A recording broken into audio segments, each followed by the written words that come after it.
बिस्मिल्लाहिर्रहमानिर्रहीम। अस्सलाम वालेकुम डियर स्टूडेंट्स।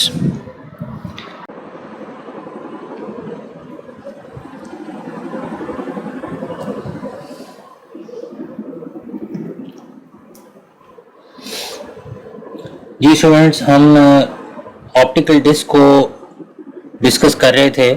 थोड़ी सी इसकी वर्किंग इस स्लाइड के अंदर एक्सप्लेन की गई है, वो मैं आपको एक्सप्लेन कर देता हूँ। बेसिकली जो डिस्क होती है, इस पर डेटा रीड और राइट करने के लिए हमें सीडी ड्राइव की ज़रूरत होती है।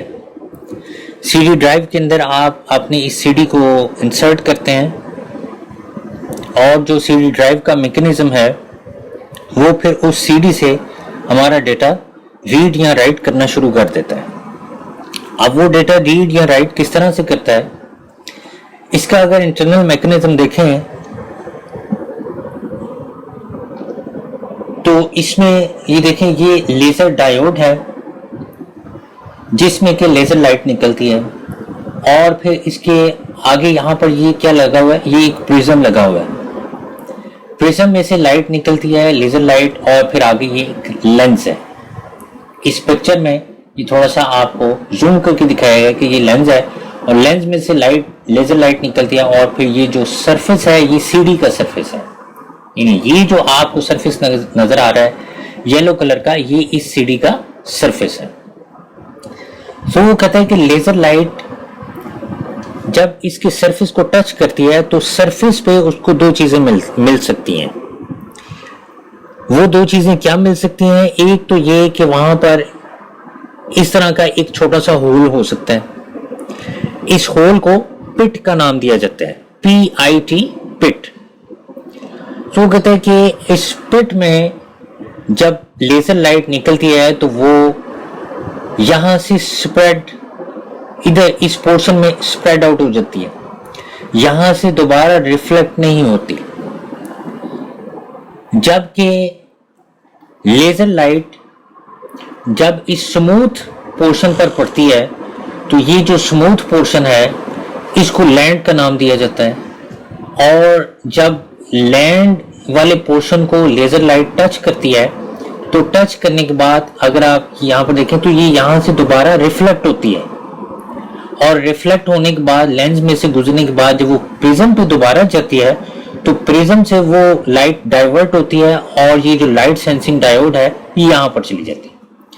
इसका मतलब कि ये दो हमारे पास ऑप्शंस हो सकती हैं कि जो ऑप्टिकल डिस्क है उस पे यहाँ तो आपको लेजर लाइट को लैंड मिलेगा, लैंड वाला पोर्शन मिलेगा, या फिर उसको पिट वाला पोर्शन मिलेगा। पिट बेसिकली होल को कहते हैं, जबकि लैंड स्मूथ एरिया को कहते हैं। अब वो कहते हैं कि जब किसी होल पे ये लेजर लाइट जब जाती है और वो वहां से रिफ्लेक्ट होकर वापस नहीं आती तो जो लाइट सेंसिंग डायोड है वो उसको क्या तस्वुर करता है? जीरो तस्वुर करता है। और जब लाइट यहां से रिफ्लेक्ट होकर दोबारा वापस आ जाती है प्रिज्म में, और प्रिज्म से ये दोबारा लाइट सेंसिंग डायोड पे जाती है, तो ये जब लाइट को सेंस करता है तो ये इसको वन तस्वुर करता है। यानी अगर तो लाइट सेंसिंग डायोड के पास लाइट रिफ्लेक्ट होके वापस चली जाएगी लैंड की सूरत में तो वो वहां पर उसको वन तस्वुर करेगा, और अगर वहां पर लाइट सेंसिंग डायोड पे किसी किस्म की कोई लाइट डाइवर्ट नहीं होगी तो फिर वो उसको क्या तस्वुर करेगा? जीरो तस्वुर करेगा। तो इस तरह से जीरो और वन की फॉर्म के अंदर वो कहता है लैंड और पिट की फॉर्म के अंदर हमारा डेटा ये ऑप्टिकल डिस्क पर स्टोर होता है। आपके पास अगर कोई डिस्क है तो आप उसको जरा थोड़ा सा लाइट में तिरछा करके देखें, आपको उस डिस्क पर छोटे छोटे सर्कल्स बने हुए नजर आएंगे, और वो जो सर्कल्स होंगे वो स्मूथ नहीं होंगे, वो जिगजैग टाइप जो वो सर्कल्स होंगे। तो कभी ये एक्सपेरिमेंट करके देखिएगा, आपको इसका आइडिया होगा। तो वो जो जिगजैग टाइप है वो बेसिकली ये पिट और लैंड की वजह से है।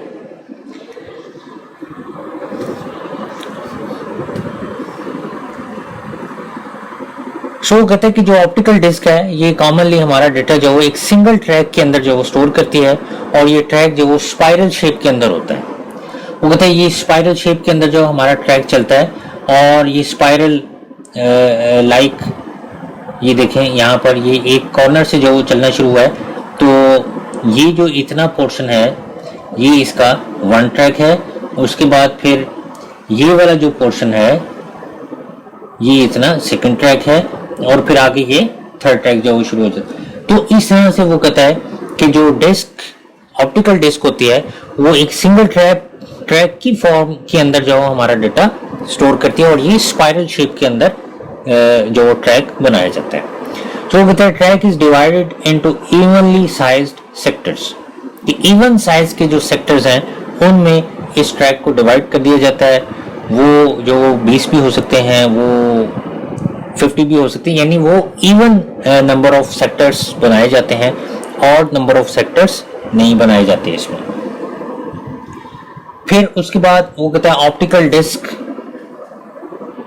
के लिए क्या चीज जरूरी है। वो कहते हैं CD ROM can be read from but not written to. So वो कहते हैं कि जो CD ROM है जिसके अंदर हम अपनी डिस्क को इंसर्ट करते हैं वो हमारा डेटा रीड कर सकता है, लेकिन वो राइट नहीं कर सकता। सिंपल जो CD ROM है वो डेटा सिर्फ और सिर्फ रीड कर सकता है, वो डेटा राइट नहीं कर सकता।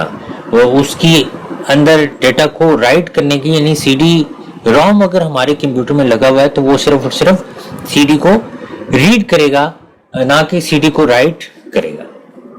फिर उसके बाद वो कहता है CDR is a multi session optical disc. ये जो CD राइटर होती है, ठीक है, CDR जो है बेसिकली जो CD ROM है जिसको compact disc read only memory का नाम दिया जाता है, तो इस पर तो सिर्फ और सिर्फ डेटा रीड ही होगा, और CD को चलाने के लिए आपके पास CD ROM की ज़रूरत होती है। सो CD को जब आप CD ROM में इंसर्ट करते हैं तो वो सिर्फ और सिर्फ डेटा रीड करता है उसमें। जबकि जो CDR है जिसको CD रिकॉर्डेबल का नाम दिया जाता है, वो कहता है कि ये इसके अंदर मल्टी सेशन ऑप्टिकल डिस्क होती है, जैसा कि मैंने आपको अभी कुछ देर पहले एक्सप्लेन किया कि आप इस पर मल्टीपल टाइम जो डेटा जो अपना स्टोर कर सकते हैं, लेकिन इसमें सेशंस होते हैं कि आपने कितने सेशंस में डेटा स्टोर करना है। मैंने बताया आपको 8 to 10 सेशंस होते हैं, मोस्टली जो 10 के करीब करीब सेशंस होते हैं, यानी 10 टाइम आप उस पर डेटा स्टोर कर सकते हैं या डेटा अपना अपडेट कर सकते हैं। उसके बाद फिर फर्दर आप डेटा अपडेट नहीं कर सकते। सो वो कहते हैं कि ये जो हमारे पास CD होती है इसको CDR कहा जाता है, यानी CD कॉम्पैक्ट डिस्क रिकॉर्डेबल। सो वो कहता है उसके बाद हमारे पास जो आ जाती है वो आ जाती है CD रीराइटेबल। CD रीराइटेबल में वो कहता है कि आप इस पर बार बार अपना डेटा अपडेट कर सकते हैं, आप डेटा रेज भी कर सकते हैं, और रेज करने के बाद आप उस पर डेटा वंस अगेन स्टोर भी कर सकते हैं। इन दोनों में डिफरेंस ये है कि जो CDR है CD रिकॉर्डेबल, इसमें मल्टीपल सेशंस हैं, यानी आपने एक दफ़ा अगर अपना डेटा राइट किया उस पर, तो राइट करने के बाद अगर उस पर स्पेस मौजूद है तो आप अगेन उस पर डेटा राइट कर सकते हैं। जब तक उसके अंदर स्पेस मौजूद है आप उस खाली स्पेस पे अपना डेटा राइट कर सकते हैं, लेकिन जो आपने डेटा स्टोर कर दिया है आप उसके अंदर कोई चेंजिंग परफॉर्म नहीं कर सकते। इसको CD रिकॉर्डेबल का नाम दिया जाता है। अब मोस्टली ये जो CDR हैं ये कुछ इस फॉर्मेट में आनी शुरू हो गई हैं कि पहले ये जो डिस्क थी ये इस तरह से आती थी कि इन पर हम जो स्पेस एम्प्टी है उस पर हम डेटा स्टोर कर सकते थे मल्टीपल सेशंस में। लेकिन जो आजकल हमारे पास CDR आ रही हैं वो इस फॉर्मेट में नहीं आती हैं, वो इस फॉर्मेट में आती हैं कि जस्ट आप वन टाइम उस पर डेटा स्टोर कर लें, अगर उस पर स्पेस एम्प्टी है तो आप नेक्स्ट टाइम जो उस पर डेटा स्टोर नहीं कर सकते। यानी जो CDR है वो भी अब मल्टी सेशन में नहीं आती, वो भी सिंगल सेशन में आती है। तो पहले जो CDR थी वो मल्टी सेशन में आती थी। अब हमें इस चीज़ को केयरफुली जो वो लेना पड़ता है कि अगर आप CD पे डेटा स्टोर करना चाहते हैं तो आप अपने डेटा को मैनेज करें कि डेटा की क्या कैपेसिटी है और CD की क्या कैपेसिटी है। तो आपने वो सारे के सारा डेटा एट वंस आपने उस CD पे स्टोर करना है। लिहाजा इस तरह से वो कहता है कि जो CDR है वो फिर जो उस पर हाँ अपना डेटा जो वो वन टाइम सिंगल सेशन के अंदर जितनी की उसकी कैपेसिटी है एट वन टाइम जो हम स्टोर कर देते हैं, जिनके अंदर मल्टीपल सेशंस नहीं होते। जिनके अंदर मल्टीपल सेशंस होते हैं उनमें जो वो फिर ज़्यादा परेशानी वाली बात नहीं होती। आपने जितना डेटा करना है आप वो उतना डेटा जो वो जो एम्प्टी स्पेस है उसको फिल करते जाएं, और जब वो फिल हो जाएगी तो फिर आप उस पर फर्दर जो वो डेटा स्टोर नहीं कर सकेंगे। जबकि जो CD रीड राइट है, RW जो CD होती है, इस पर आप मल्टीपल सेशंस के अंदर अपना डेटा अपडेट करते हैं। आप पुराना डेटा रेज भी कर सकते हैं और उसकी जगह नया डेटा पेस्ट भी कर सकते हैं। यानी इसमें मल्टीपल टाइम जो हो आप अपना डेटा अपडेट कर सकते हैं, लेकिन जो CDR है उसमें आप अपडेट नहीं कर सकते। मल्टीपल सेशंस में जबकि सिंगल सेशन में आप वन टाइम जो डेटा स्टोर करेंगे, और जब वन टाइम डेटा स्टोर कर देंगे तो वो क्या बन जाएगी, वो CD-ROM बन जाएगी। यानी फिर वो सिर्फ रीड ओनली डेटा के लिए रह जाएगी।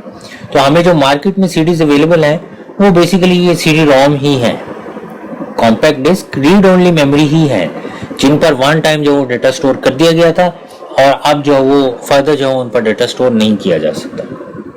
तो अगर आपने CD पर डेटा राइट करना है तो आपको ये चीज़ जो है वो चेक करनी पड़ेगी कि आप कौन सी जो वो डिस्क लेना चाहते हैं। फिर उसके बाद इसी की डिस्क की जो दूसरी वैरायटी है उसको DVD कहा जाता है। DVD stand for digital video disc. So कहते हैं कि जो डिजिटल वीडियो डिस्क है ये CD की निस्बत जो है वो ज़्यादा कैपेसिटी की डिस्क होती है और यूज़र जो है वो इस पर CD की निस्बत जो है वो ज़्यादा डेटा अपना स्टोर कर सकता है। तो वो कहते हैं कि जो DVD-ROM है ये बिल्कुल उसी तरह CD-ROM की तरह की है, लेकिन DVD पर डेटा ज़्यादा स्टोर किया जा सकता है, बाकी जो ROM है वो रीड ओनली मेमोरी ही है। यानी इस पर सिर्फ आप ये जो DVD-ROM होती है इसको आप सिर्फ रीड कर सकते हैं, आप इस पर किसी किस्म की कोई चेंजिंग्स नहीं कर सकते। फिर वो कहता है ब्लू-रे डिस्क भी आ जाती है, जिसको ब्लू-रे डिस्क ROM का नाम दिया जाता है। रीड ओनली मेमोरी ये 100 GB की होती है। तो वो कहता है कि ये भी जो हमारे पास लार्ज फॉर्मेट में जो डेटा होता है उसको स्टोर करने के लिए ब्लू-रे डिस्क को जो यूज़ किया जाता है। फिर इसी तरह DVD रीराइटेबल RW जो है वो उसको वो कहता है कि डिफरेंट हमारे पास फॉर्म्स हैं इसके, जो कि रीराइटेबल DVDs के फॉर्मेट्स हैं और डेटा को रीराइट करने के लिए इसको इस्तेमाल किया जाता है। तो अब CD को प्ले करने के लिए अगर आप CD पर मौजूद डेटा है अगर आप उसको देखना चाहते हैं तो उसके लिए आपको CD-ROM की ज़रूरत है। अगर आप CD पर डेटा राइट करना चाहते हैं तो फिर आपको CD राइटर की ज़रूरत है। आपके सिस्टम में CD राइटर लगा हुआ होना चाहिए। अगर CD राइटर है तो फिर आप उसके अंदर CD-R या CD-RW इंसर्ट करेंगी और अपना डेटा जिस तरह USB के अंदर आप कॉपी पेस्ट करते हैं वैसे ही यहाँ पर भी कॉपी पेस्ट किया जाता है और फिर CD पर बर्निंग का जो विज़ार्ड है वो ऑन हो जाता है और उसमें आप write these files on the disc आप उस पर क्लिक कर देते हैं। ये विंडोज़ का अपना जो है वो विज़ार्ड होता है, तो वो CD पर जो है आपका डेटा राइट कर देता है। सो अगर DVD को आप प्ले करना चाहते हैं तो वो CD-ROM के अंदर नहीं चलेगी, उसके लिए DVD-ROM का होना ज़रूरी है। लेकिन DVD-ROM जो है वो CD को रीड कर सकती है और CD पर डेटा राइट भी कर सकती है, लेकिन DVD को सिर्फ और सिर्फ रीड करेगी। जबकि जो CD-ROM है, जो CD ड्राइव है, वो DVD को रीड नहीं करता। इसी तरह से वो कहता है DVD जो राइटर होता है वो DVD को रीड भी कर सकता है, DVD को राइट भी कर सकता है, CD को भी रीड कर सकता है और CD को भी राइट कर सकता है। उसके अंदर ये चारों ऑप्शंस होती हैं। इसको सुपर ड्राइव का नाम दिया जाता है। तो मोस्टली जो हमारे लैपटॉप या जो दूसरे कंप्यूटर्स हैं अब उनके अंदर DVD राइटर ही लगा हुआ होता है, यानी सुपर ड्राइव लगी होती है जो कि CD को भी रन कर सकती है, CD पर डेटा भी स्टोर कर सकती है, DVD को भी रीड कर सकती है और DVD पर डेटा भी राइट कर सकती है। तो उसके बाद हमारे पास other type of storage media आ जाता है, जिसमें कि वो कहता है कि टेप है। कहता है tape is magnetically coated ribbon of plastic capable of storing large amount of data and information. कि जो टेप है वो मैग्नेटिक कोटेड रिबन होता है प्लास्टिक के, जो वो हाउसिंग के अंदर जो ये रिबन जो वो बना हुआ होता है। आपको ये पिक्चर जो वो नज़र आ रही है ये लाइक वीडियो कैसेट की तरह है। इसमें ये जो आपको रील्स नज़र आ रही हैं ये बेसिकली मैग्नेटिक कोटेड रिबन इसके अंदर जो वो रोल हुआ है, और इसको इंसर्ट करने के लिए ये मैग्नेटिक टेप है, इसके अंदर जो इसको इंसर्ट किया जाता था और ये फिर इस टेप पर जो मौजूद डेटा है उसको रीड या राइट करती थी। वो कहता है टेप ड्राइव रीड और right data and information on a tape. आमतौर पर ये जो मैग्नेटिक टेप थी, ये मैग्नेटिक टेप को बैकअप के लिए इस्तेमाल किया जाता है। आमतौर पर जो बैंक्स हैं या जो और मल्टीनेशनल कंपनीज हैं वो इसको बैकअप के लिए अपनी रोज़मर्रा की जो ट्रांजैक्शंस हैं उनको बैकअप के लिए इस टेप ड्राइव को जो वो यूज़ करते हैं। बेसिकली ये एक स्लो स्टोरेज मीडियम है और स्लोली जो इस पर हमारा डेटा जो स्टोर होता है। और दूसरा ये कि ये जो मीडियम है, स्टोरेज मीडियम है, ये सीक्वेंशियल स्टोरेज मीडियम है, यानी इस पर एक सीक्वेंस के अंदर हमारा डेटा स्टोर होता है। चूंकि रील है इसके अंदर और वो कोटेड रिबन होता है, तो रिबन इस साइड से चल के दूसरी तरफ जाता है और रिकॉर्ड होता जाता है, इसलिए हमारा डेटा सीक्वेंस के अंदर इस पर स्टोर होता है और ये सीक्वेंशियल एक्सेस होती है। ठीक है, ये सीक्वेंशियल एक्सेस होती है। सीक्वेंशियल एक्सेस से मुराद ये है कि जो हमारा डेटा है वो डेटा एक सीक्वेंस के अंदर रीड किया जाता है, हम रैंडमली इसको एक्सेस नहीं कर सकते। जबकि जो हमारे पास हार्ड डिस्क है या जो सीडी है या जो यूएसबी फ्लैश मेमोरी वगैरह हैं, ये सारे रैंडम एक्सेस जो मीडियाज हैं कि रैंडमली हम जिस बाइट को एक्सेस करना चाहें उस बाइट को एक्सेस कर सकते हैं। लेकिन इसमें इस तरह से नहीं है, इसमें आपको पहले फॉरवर्ड करना पड़ेगा। अगर आप कोई 10th फाइल को रीड करना चाहते हैं तो वो 10th फाइल का रिबन जब आएगा सामने तो फिर वहां से जो वो रीड आउट करना शुरू होगा। तो इसलिए इसको सीक्वेंशियल एक्सेस का नाम दिया जाता है। और दूसरा ये कि ये स्लो है। सो यही वजह है कि आमतौर पर जो बैंक्स हैं वो जब बैंक को क्लोज करते हैं तो वो इस पर अपनी सारे दिन की जो ट्रांजैक्शंस का बैकअप है वो ऑन कर देते हैं और अगला दिन आने तक सारी रात जो ये बैकअप जो चलता रहता है। और उन्होंने वो डेट्स लिखी होती हैं इस पे कि इस डेट से लेकर इस डेट तक की तमाम ट्रांजैक्शंस का बैकअप इस मैग्नेटिक टेप के अंदर हमने स्टोर किया हुआ है। सो डियर स्टूडेंट्स, ये स्टोरेज डिवाइसेस के हवाले से जो हमारा लेक्चर था। अब आगे जो हमारे पास टॉपिक आ रहा है वो कम्युनिकेशन डिवाइसेस का टॉपिक आ रहा है। कम्युनिकेशन डिवाइसेस बेसिकली क्या होती हैं? वो कहते हैं कम्युनिकेशन डिवाइसेस उस हार्डवेयर को कहा जाता है जो कि हमारा डेटा एक डिवाइस से दूसरी डिवाइस में ट्रांसफ़र करने के लिए इस्तेमाल की जाती है। यानी वो कहता है कि is any type of hardware capable of transmitting data, instructions and information between a sending device and a receiving device. यानी दो डिवाइसेस हैं और वो आपस में कनेक्टेड हैं। सो एक डिवाइस से हमारा डेटा कम्युनिकेशन डिवाइस लेती है और दूसरी डिवाइस के अंदर जो कि उसके साथ कनेक्टेड होती है उसको वो डेटा पहुंचा देती है। तो कम्युनिकेशन डिवाइस की मदद से ही हमारी कम्युनिकेशन परफॉर्म होती है। सो कम्युनिकेशन की एक बड़ी एग्जांपल जो अभी का लेक्चर जो चल रहा है ये एक कम्युनिकेशन की ही एग्जांपल है। तो इसके लिए वो कहता है जो कम्युनिकेशन डिवाइसेस हैं उनमें मॉडेम हैं, नेटवर्क कार्ड्स हैं, हब हैं, रूटर्स हैं, गेटवेज हैं, ब्रिज हैं। सो हम इसकी डिटेल जो वो स्टडी करते हैं। यहाँ पर 3-4 के नाम लिखे हुए हैं एग्जाम्पल के तौर पे। तो सबसे पहले हमारे पास जो चीज़ है वो है मॉडेम।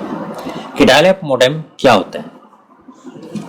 सो वो कहता है मॉडेम बेसिकली एक कम्युनिकेशन डिवाइस है और वो डेटा सेंड और रिसीव करने के लिए इस्तेमाल की जाती है जब दो कंप्यूटर्स वाया टेलीफोन वायर के थ्रू जो वो आपस में कनेक्टेड होते हैं। सो वो कहता है कि जब आप अपने कंप्यूटर को वाया टेलीफोन लाइन जो वो इंटरनेट से कनेक्ट कर लेते हैं तो फिर आप दूसरी जो डिवाइस है उसके साथ कम्युनिकेशन कर सकते हैं वाया मॉडेम।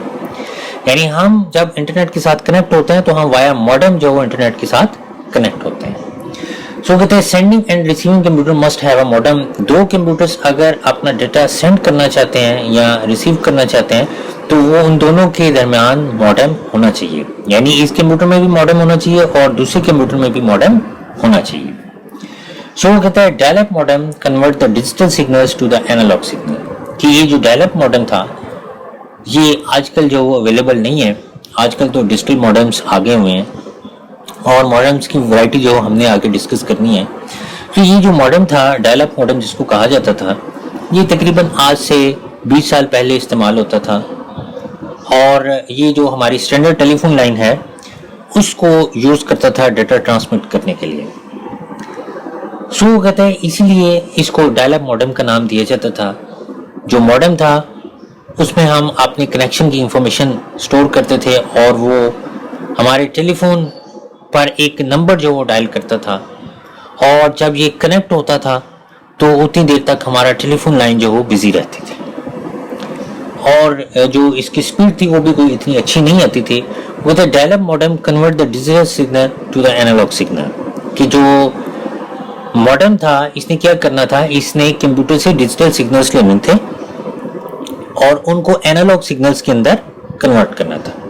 और चूंकि पहले हमारे पास जो टेलीफोन लाइंस थी वो भी एनालॉग लाइंस थी, एनालॉग फोन्स थे, तो एनालॉग सिग्नल्स को मॉडेम कन्वर्ट करके ये टेलीफोन लाइंस पर ट्रांसमिट कर देता था। दूसरे एंड पे जो मॉडेम होता था वो उन एनालॉग सिग्नल्स को लेता था और उनको दोबारा डिजिटल के अंदर कन्वर्ट करता था और डिजिटल के अंदर कन्वर्ट करके वो जो कंप्यूटर है उसको वो सिग्नल्स जो वो प्रोवाइड कर दिए जाते थे। तो वो कहता है कि ये जो डिजिटल टू एनालॉग के अंदर जो कन्वर्जन है इस प्रोसेस को मॉड्यूलेशन का नाम दिया जाता है, जबकि एनालॉग से जो डिजिटल के अंदर कन्वर्जन है उसको डीमॉड्यूलेशन का नाम दिया जाता है। यही वजह है कि इसको मोडेम कहते हैं। मो मीन मॉड्यूलेशन और डेम मीन डीमॉड्यूलेशन। और इसका जो ट्रांसफर रेट है वो 56 किलोबिट्स पर सेकंड होता है। वो कहता है much slower then broadband modem. जो आजकल के हमारे मॉडेम्स हैं उनकी निस्बत जो है वो बहुत ज़्यादा स्लो था ये मॉडेम। सो वो कहता है कि आजकल जो डायल-अप मॉडेम है वो इस्तेमाल नहीं होता। इसकी दो टाइप्स थी, एक तो इंटरनल मॉडेम था और दूसरा एक्सटर्नल मॉडेम था। नेक्स्ट स्लाइड में ये एक पिक्चर जो शो करवाई गई है जो कि ये एक्सटर्नल मॉडेम है और ये इंटरनल मॉडेम है। ये जो आपको मैंने चैप्टर नंबर 4 पढ़ाया था जिसमें मैंने कहा था कि ये एक्सपेंशन स्लॉट्स होती हैं, तो ये जो कार्ड है ये उस स्लॉट के अंदर लगा दिया जाता है और ये जो दो पॉइंट्स बने हुए हैं इनके अंदर हम अपने टेलीफोन का कनेक्टर लगाते थे, फिर ये मॉडेम जो हमारे फ़ोन से नंबर डायल करता था। और ये एक्सटर्नल मॉडेम है, ये अलग से जो हम सिस्टम के साथ रखते थे, इसको अलग से जो वो पावर सप्लाई जो वो दी जाती थी और ये जो आपको कनेक्शन के लिए टेलीफोन लाइन का कनेक्टर नज़र आ रहा है यहाँ पर जो हाँ अपने टेलीफोन लाइन की पिन जो इंसर्ट करते थे और फिर ये मॉडेम जो वो हमारा नंबर डायल करता था। ये डेटा ट्रांसमिशन की छोटी सी पिक्चर जो वो लगाई गई है कि जो कंप्यूटर है वो एनालॉग सिग्नल्स को कन्वर्ट करता है मॉडेम के थ्रू, यानी मॉडेम जो डिजिटल सिग्नल्स को लेता है कंप्यूटर से और एनालॉग के अंदर कन्वर्ट करता है। फिर ये जो हमारी टेलीफोन लाइंस हैं और ये जो लोकल एक्सचेंज और जो हमारी जो सेंट्रल एक्सचेंज जो बनी हुई है वहाँ से जो वो डाटा ट्रांसमिट होते फर्दर जो दूसरी साइड पे जो लोकल एक्सचेंज होती है वहाँ पर आता है और वहाँ से दोबारा उस कंप्यूटर का जो मॉडेम है वो टेलीफोन लाइन के जरिए ही डेटा रिसीव करता है वो और उस डेटा को दोबारा डिजिटल के अंदर कन्वर्ट करके तो कंप्यूटर के अंदर डिस्प्ले कर देता है। तो इस तरह से हमारा डेटा एक कंप्यूटर से दूसरे कंप्यूटर में पहले ट्रांसफ़र किया जाता था। अगर कोई क्वेश्चन है आपका तो आप क्वेश्चन जो वो मेरे से पूछ सकते हैं, मैं उन क्वेश्चंस को साथ साथ जो वो एक्सप्लेन करता जाऊंगा।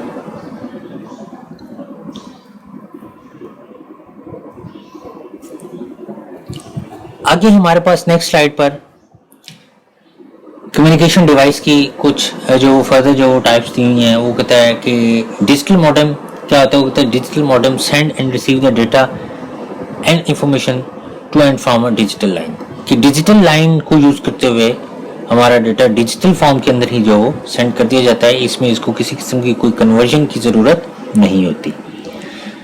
इसके लिए हमारे पास दो तरह के मॉडेम जो इस्तेमाल होते हैं, एक तो ISDN मॉडेम है और दूसरा DSL मॉडेम है।